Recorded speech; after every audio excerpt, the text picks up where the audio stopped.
And the world of education and the STEM field continues to grow, and with that, support is needed.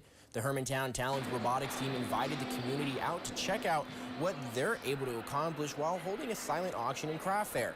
But it's not just the robotics team showing up. 18 different local small businesses came out to help raise funds, from jewelry, decor, and even some tasty baked goods. It's been a really fun experience. I joined originally because I was interested in computer science and engineering and things like that, but I've gotten so much experience from business, public speaking, fundraising, all of these really helpful skills for the future. The silent auction gave those who came out to support over 70 different options to bid on, with over $4,000 in value. The Talons are raising these funds in the hopes they make it to Worlds this year to compete against teams from across the country.